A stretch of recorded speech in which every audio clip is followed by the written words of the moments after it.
Hey guys, I'm Lauren Zinzer and welcome to my YouTube channel. You might know me from TikTok at BlondiePop or Instagram at BlondiePop. My name's Lauren. I live in Chicago. I'm about to be 27 and I am known for my advice segment for girls ages 17 to 25. If you are a girl between the ages of 17 to 25, you should watch this video. It was made for you. Real quick, let me credential myself. I am eligible to speak on this criteria because I have lived the life experiences that you are going through right now.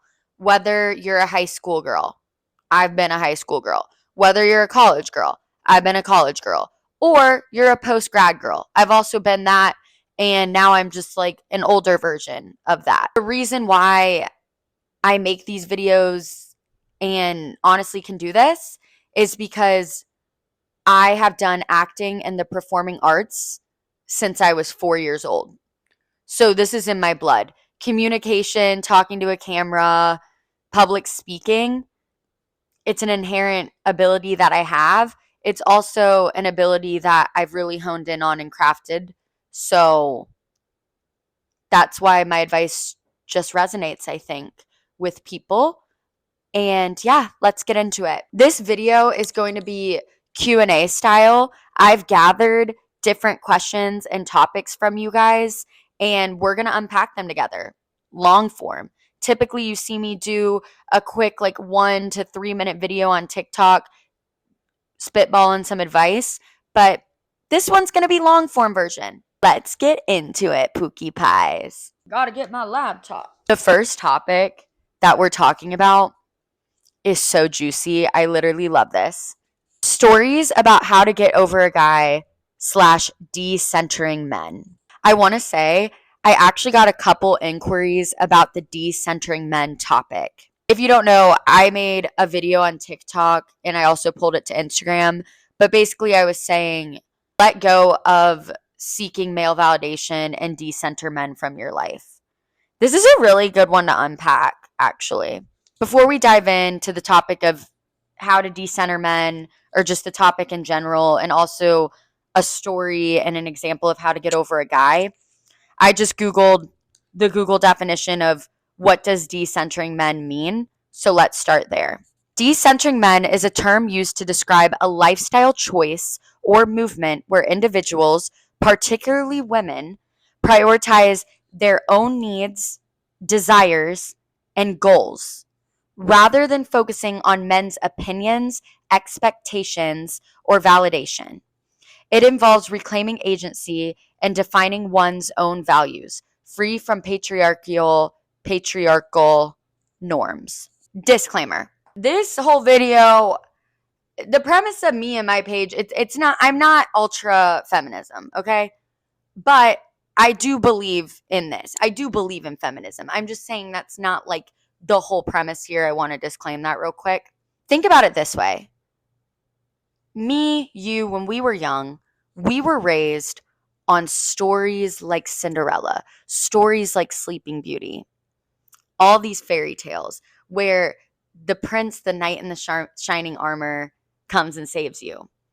And I don't know about you, but like I'm a princess and I always wanted to be a princess. And we are princesses. We're Pookie Pie princesses, okay? There's nothing wrong with that. Like we want to be a princess. But we're raised on these stories at a young age about, oh my gosh, like we need a man to come and save us. And then that translates as we get older and we start watching rom-coms. And the happy ending is she gets the guy. We're raised on this. That's the media we're consuming. And don't get me wrong, I love all these stories and they're super fun. And that's okay. But it gets to a point where it becomes toxic because you put so much of your worth into whether you have a boyfriend or not, whether your love life's going right or not, whether guys like you or not. And when you get into that toxic mindset, it's 1, overwhelming, 2, all-consuming, and it's just not fun. It gets to a point where it's not fun. Then as you get older, let's put it this way. Your girlfriends, your friend group, whether you have one friend, whether you have a whole friend group, whether you have like 3 close girlfriends, most of your topics of conversation with your girlfriends are around dating. Who's your crush? Who's the guy you like right now? Did he text you back? Oh my gosh, what did your boyfriend do to piss you off? Oh my gosh, my boyfriend did this, my boyfriend did that. Again, don't get me wrong. It is so fun to talk about that stuff. Sometimes life is too serious. I love having those types of conversations with my friends because it's just like a reality escape, right? And there's nothing wrong with that. But I noticed with myself, like as I got older, once I reached high school, college, and then I had this revelation post college. And it wasn't immediately post college. I'm saying like only a year ago did I really adopt this mindset. I took a step back. I said, oh shit. That's all me and my friends talk about is our dating lives and who we're into.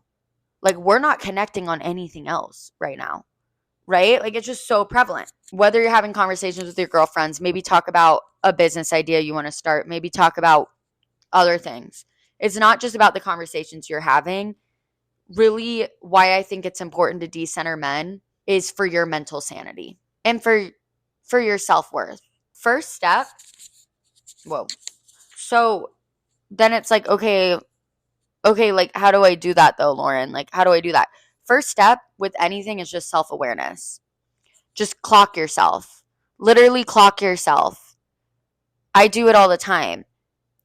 How are you going to clock yourself? I'm sure you're dating a guy right now. Maybe you have a boyfriend, maybe you don't.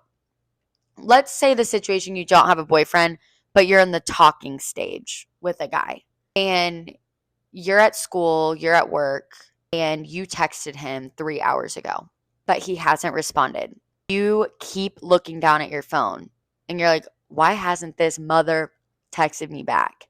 That is a moment where you would clock yourself and be like, I'm at school right now. I'm busy right now. Why am I making him the center of my world? Clock yourself. And that right there, if you keep clocking yourself, will help you with your mindset shift. That's how you do it. It's a habit that you have to break. You're going to have those feelings. You're going to be like, oh, I wish he would text me. When you mentally think that and feel that, clock yourself and be like, bitch, you're busy right now, bitch. I'm kidding. Like, be like, I'm busy. What?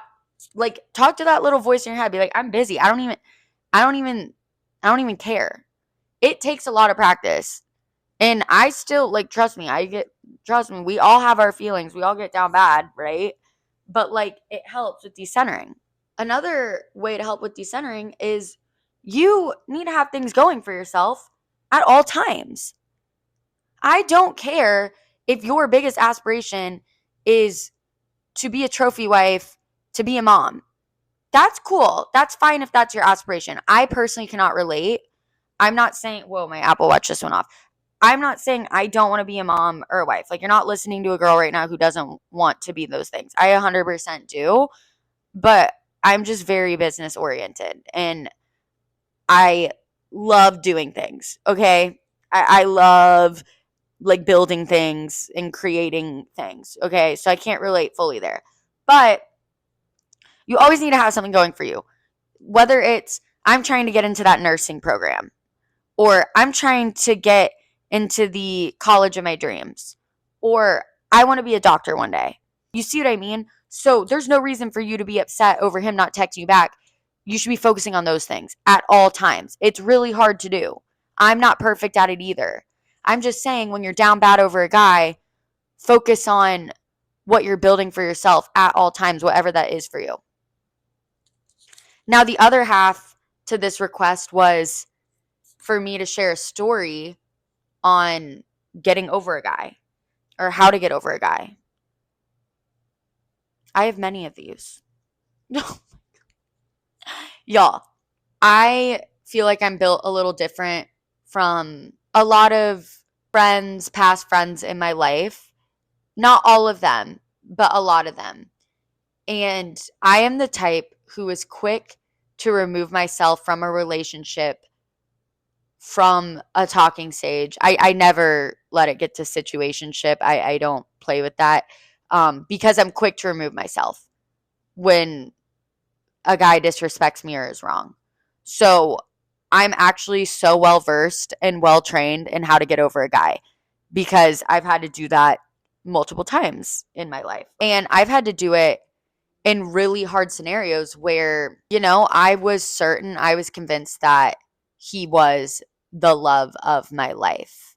That's the hardest to get over. And that's what I want to talk about, because that one was one of the most challenging ones for me to ever get over. And I did it fairly quickly. Now, the first thing is, let me take a step back. I'm an advocate for, if you have a disagreement and things are going wrong with maybe somebody you're dating or your boyfriend or whatever, I'm a firm believer in use communication and definitely try to work through it. I'm not a believer in this movement of just, he does one wrong thing, he's cut. I don't believe in that. Like, you can work through things. But let's say you're at the point where there's no coming back. He either disrespected you really bad, there was cheating involved, there was something that you just can't come back from, or maybe he ended things with you. You have no choice, but you have to get over them. I'm going to say this. You need to feel the pain. I allow myself to be upset for 2 or 3 days. Like, I really let myself wallow in the sadness. I play victim. I'm really sad. I'm listening to Billie Eilish song Blue. That song is so good. I'm listening to like all of Ariana's Eternal Sunshine. Bask in that. Like, let yourself be sad. I don't even care how long the relationship is, whether it was 2 years, whether it was 2 months. Like, I try to just let myself wallow in it for 2 days, because an emotion only lives in the body for 20 minutes. So should we really be wallowing and playing victim for more than that? No. Are you going to feel the pain? And will the pain pop up more than 2 days? Yes. But you're making an active decision to not wallow in it after 2 days. I'm saying you can wallow in it for 2 days, but then it gets to a point where you need to make that active decision where we're not going to cry about it anymore. One of the best tips I have with getting over a guy is, when I went through that really bad breakup, I noticed I would get really sad at night. I would start to get sad right after dinner. I would get so sad to the point where I was crashing out. I was calling people and I felt like I wanted to reach out to him. That's another thing.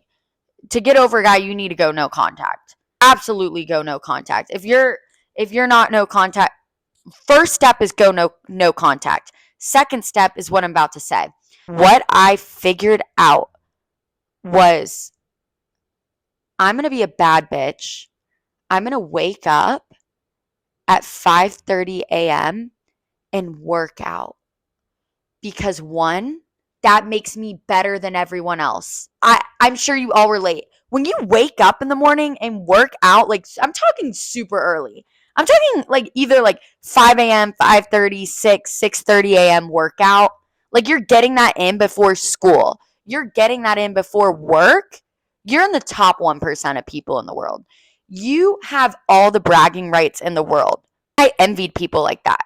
But then I realized, I go, shit, let me just do that. Let me be better. Let me be in the top 1%. I'm going to wake up early and work out. Not only am I better than the vast majority of society by doing this, I'm better than him. He can't even like compete with me right now. Like, I'm a bad bitch. So I woke up 5:30 a.m., still dark out. Such a flex. And it hurts, y'all. It hurts to wake up that early and work out. But you know what I realized? The first couple of times, I was still going to bed late because, like I said, I'm a night owl, and I was still kind of sad. But I was so sad to the point where I was like, I don't care if I only got 5 hours of sleep. I'm waking up at 5:30 and I'm working out. And you know what happened? My body went into a rhythm. And then I started, literally it only took me like 1 or 2 days to get in the rhythm. I was so exhausted by the end of the day that I would pass out at 9 p.m. and then my body would inevitably wake up at like 5:30, 6 a.m. and I would do my workout. And guess what? Because I was so tired at the end of the day that I passed out at 9 p.m. I don't know if I said a.m. or p.m. I'm talking quick. I was so tired, I would pass out at 9 p.m. I wasn't sad at night anymore because I was exhausted and I would sleep. I would pass out and then I would wake up and do a killer workout. On top of all this, my confidence is getting boosted because I'm freaking bragging to everybody. And if it helps you, brag a little. Okay, you just went through a breakup. If you're waking up every morning at 5:30 a.m., brag a little. Post it on your Instagram story. That's what I did. I posted it on my Instagram story. I posted a little gym thirst trap. You can do that. You're single now. It kind of goes with what everybody says. It's like, well, focus on yourself. Oh, you don't need him, girl. Focus on yourself. Oh, that's so boring. What I just said is a form of that. But I hope you picked up how I described it because my mentality is a little bit different.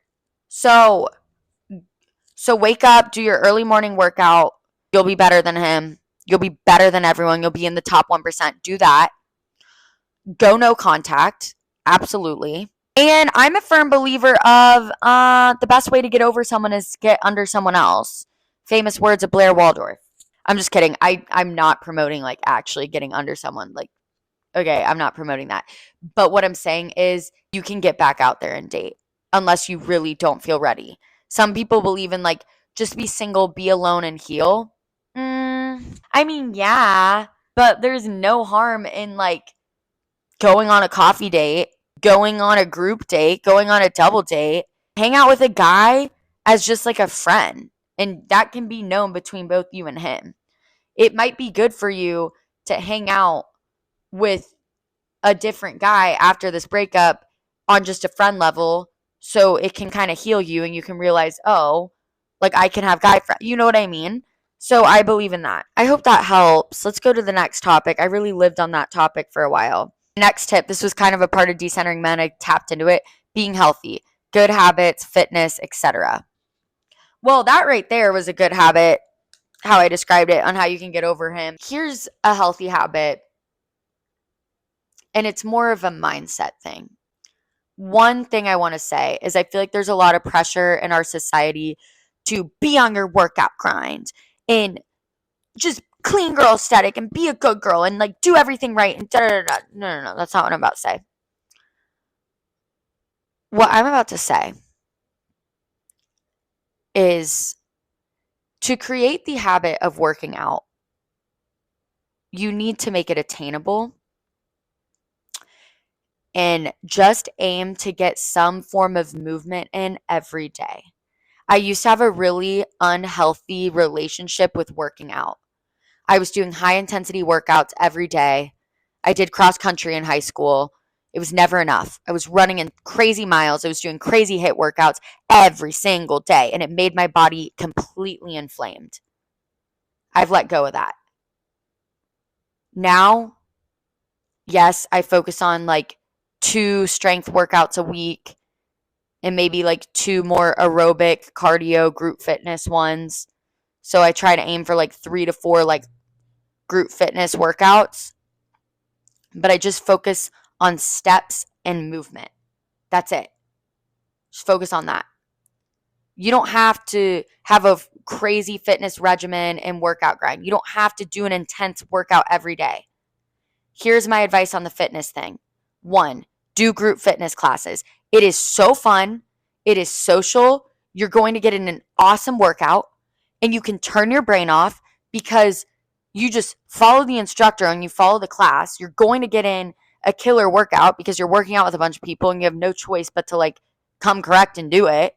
But also you don't have to think too hard. You just get to turn your brain off. I know it costs money and they can be expensive. Get on ClassPass. Just get on ClassPass. Also, I think that's a good investment to make. Pick a studio you like. I seriously think it's worth investing $250 a month on group fitness classes. You will get your workout in if you do that. That's number 1. Number 2, just get yourself to the gym. I'm the type of person that I don't really do weights. I don't like doing machines and stuff. Just get yourself to the gym and do 12-3-30 and turn on a YouTube video. Shoot, I hope some of you like watch this video and do 12-3-30. That is an amazing workout. I am a huge advocate for 12-3-30 because it's dangerous for us as women to walk or run outside when it's dark out. So yeah, go on the treadmill, but it can be really boring. Like I always watch like Call Her Daddy podcast episodes that are on YouTube when I'm on the treadmill. It's the best thing. I get through it. I get my walk in, like my 12-3-30 done like that. Like if you're watching this, like this is a great, like watch a YouTube video and do 12-3-30. Boom, you got your workout in. That's awesome. And then go to the little yoga area and just like do some yoga and stretch. That's your workout. Like you're good. You got your movement in. And then sprinkle in like 3 group fitness classes a week. Look at that. You're working out 4 times a week. Maybe you do the 12-3-30 twice a week and you do group fitness 3 times. You're working out 5 times a week. See how easy that is? Like, don't make it pressure. Make it easy for you. Make it easy. Yeah. I just focus on like walks and getting your steps in and doing some group fitness. You're good on that. Other healthy habits. I'm a huge fan of moderation. I don't believe in cutting out carbs entirely. I don't believe in restricting yourself. And the thing is with moderation is just try to make sure you're adding some vegetables and fruits to different meals that you're eating and focus on protein. Bada boom, bada bang. All right, let's look at the next topic. This one is so good, so funny. Tips on hustling. I am such a competitive girly. I was born with a hustler mentality, okay? I say when it comes to hustling, let the competition fuel you. If you ever feel jealousy, flip it into a positive. Let it fuel you. I hate to lose more than I love to win.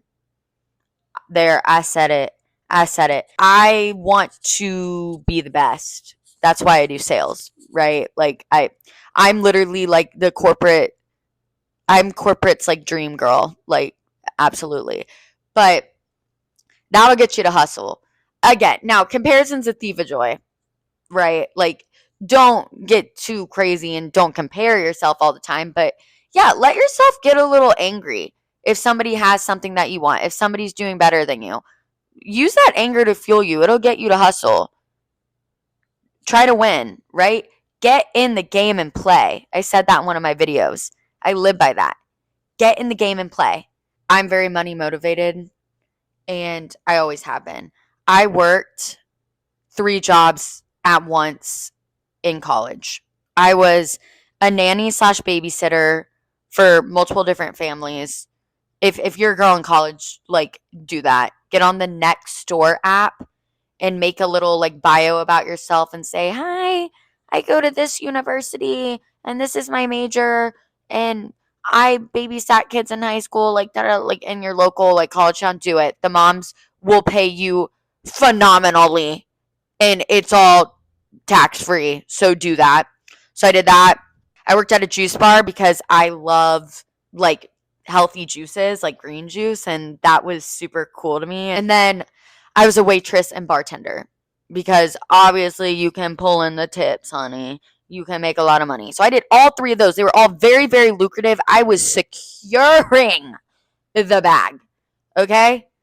So the thing is figure out whatever stage of life you're in, whatever opportunities are given to you, seize them. That's a hustler mentality. At that point, I was a sophomore in college, had barely anything on my resume. I would seize opportunities. I would put myself out there. Like I put myself out there on the Nextdoor app. I did really good at my first babysitting job. She recommended me to all her other rich mom friends. And I started capitalizing on it. And I would babysit for all these people. And I guess it took discipline because there was a lot of nights that I like wouldn't go out because I'd rather stay in on a Friday and babysit. Honestly, guys, though, like these parents would come back sometimes at like 11 p.m. and then I would go hit the bars. So you can do both. But I don't know. At the time, it didn't even really feel like discipline to me because I'm so money motivated that to stay in to babysit as a college student, I knew like, let's say I pulled in like 125, which was like so good at the time for like 4 hours. Oh my God, I was stoked, y'all. Like, I love clothes and I love fashion. Like, I was stoked. Like, it wasn't even a question. Like, I was like, yeah, I'm pulling up to the crib. Yeah, I'm going to babysit, get free dinner, watch a movie with the kids. It was so comfortable. Like, seize those opportunities. There's nothing wrong with working hard. I had some people in my life at the time who kind of shamed me. They're like, you're greedy. Why do you want to work so much? I think they were just pissed because they didn't have the same hustler mentality that I did. But I love clothes. I love traveling. I love makeup. I like going out to eat. So I want to make it was a lifestyle I wanted to fund, and I did it. Don't be afraid to work hard. Like, I worked all three jobs. Like, yes, did I have drama sometimes and shifts would overlap? Yeah, but you figure it out. Whatever. You figure it out. Nobody wanted to lose me. They all wanted me to work at their establishments because I was a hard worker. But be money motivated. Do multiple things at once if you need to. Talk to people. You'll make those connections. Do good at the job you're at, and it'll get you to your next job. With the hustler mentality, let the jealousy fuel you. Let the anger fuel you. Let the competition fuel you. Don't be afraid to work hard. Be money motivated. This can lead to burnout, though, okay? And I am a culprit. I experience burnout like every 2 months at my job because I work in sales. Like, nobody get ahead of themselves. Like, it's normal. And I come back from it. I take my PTO, right?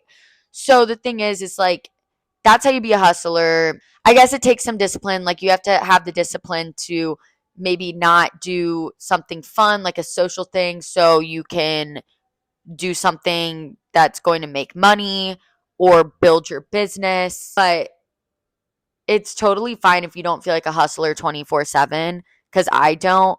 Sometimes I call it my girls just want to have fun era. And I hit that every time I hit burnout. I start telling people, I'm like, I'm in my girls just want to have fun era. Like, I just like so badly want to like take the day off work and like go on a shopping spree. Or I want to like just take a weekend trip and just like party with my friends and stuff. That's totally okay. Like, work hard, play hard is what I'm trying to say.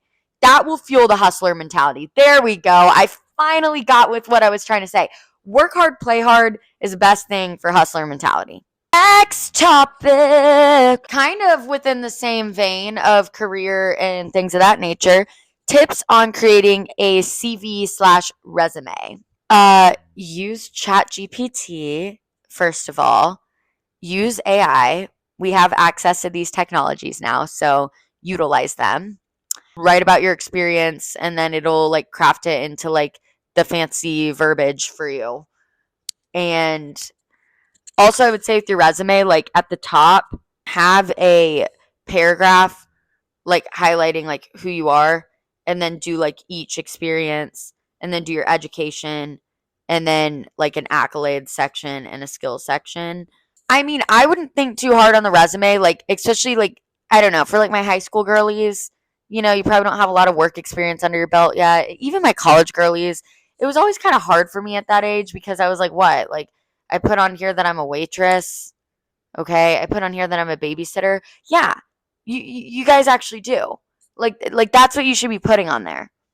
I did that. And ask ChatGPT, like, I remember like with my waitressing job, like I put on there, or I was a beverage cart girl at a country club, which is like a waitress on wheels, right? Like I on the cart, but I said, um, basically helped exceed club revenue goals by generating business by selling beverages and snacks on the golf course. I did. And then I wrote about like networking, and I knew all the members' names, and I created good customer service because I had that social skill, right? Like, I don't know. I formulated it in that way. But that's really what you want to do with the resume. Like with the babysitter, it's like you're managing 5 kids at once. I don't know. If you want to be a teacher one day, that's like a great thing to have on your resume. You know what I mean? Like, make it in business terms. A chat GPT will help you formulate some of those positions to make it, to showcase how you can do maybe this big girl job based on like your little girl jobs you had. You know what I mean when I say little girl, like your like younger girl jobs. Like, those are all very fruitful jobs. Shoot, I would go back and be a cart girl today at a country club. I am not kidding, y'all. I would do that right now if I could. All right, next topic. See what we got here. Any tips on financial education? This is a good one. I'm going to say this. I don't care what your age is, whether you're high school, college, post grad. Always try to save a certain amount every year. Put something in your savings every year. Whatever makes feasible, reasonable sense for you. Even if you're just putting aside, I don't know, like $100 a year. I don't know, right? I'm giving an example, y'all. Just do what you can, but have that safety net savings that you never, never, never touch and start cultivating that as young as possible. If you get your first big girl job, I personally think you should sign up for your 401k. If you can, I would get a high yield savings account, and then that's what you're putting all your money in that you're saving.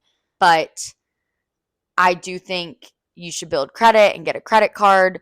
Personally, credit cards are easy. Just pay it off as you go. If you think it's too challenging to pay it off monthly, I would just pay it. Like, I'd pay it off every week just because I don't know. I just did. Like, it made me just stay on track. My credit score is great because of it. And then when we're talking about, getting into investments, getting into the stock market, things of that nature, this is not my bread and butter. I will say, bringing it back to the whole men thing, and this is especially probably going to be true for my post-grad girlies, maybe even my college girlies. Talk to the guys you date. If you date finance bros, talk to them about this. I will say, I know I was just talking about, decenter men, but hey, I'm a realist, y'all. I'm going to be honest.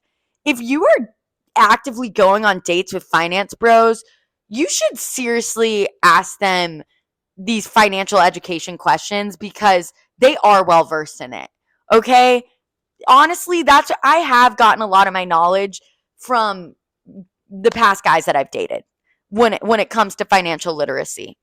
I will say, and hey, there's some girls out there who are in finance like this, and they're amazing. I'm just saying, for me personally, like, I do sales, but I don't work in finance. But I have a thing to date guys who work in finance, and I let them educate me. It's awesome. Use that when you go on dates. Ask them questions. Like, that would be a good resource for financial education. Because honestly, for me, it sounds really boring to sit and watch a YouTube video on financial education. Would I recommend that if you're really into it? Of course, do it. Me personally, my ADHD, I could never. I don't want to do that. But if I'm on a date with a guy who I'm like, oh, you're cute, and I'm like into him, and he's like really smart about finances, like, hell yeah, ask him. And that's going to stroke his ego. Like, use the men for what they're good for. Ask them questions on that. That would be a great thing to do. All right, Pookie Pies. That was the long form advice for girls ages 17 to 25. First YouTube segment. Wow, feels kind of surreal. Clearly, I'm a yapper. I love you, Pookie Pies, so much. And it's so fun talking about these things. I do want to say, for my next video, I would love to have, if any of you guys want to come forward in my DMs and ask me for a real life scenario that you're going through that you want me to unpack on here, that would be really cool. You would remain anonymous. And I say this because you might be shocked, because other listeners might be going through the exact situation that you're going through.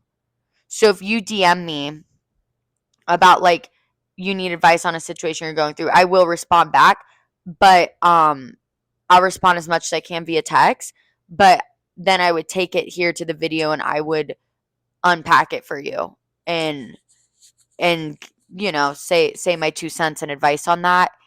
Remain anonymous and nobody would know who you are. I think that would be really fun for our next video. That could be really insightful, and I think it'd be good for the group. I love you guys. I can't believe I'm saying this right now, but like, comment, and subscribe, I guess. Let me know what you want to see more of. That's my advice for the next video. Follow me on TikTok and Instagram at blondiepop. I love you, Pookie Pies. Oh, wait. Sorry, wait. I have to figure out, I think realistically, I could probably do one YouTube video a week. That might be pushing it. I might have to say, might do like one YouTube video every 2 weeks. But keep up with me on my socials. I'll announce like a regular like day and time that I'll release it, whether it's bi-weekly or weekly. It might be bi-weekly starting out. I don't know. I have to see how hard it is for me to edit this. Okay, I love you, Pookie Pies. Mwah.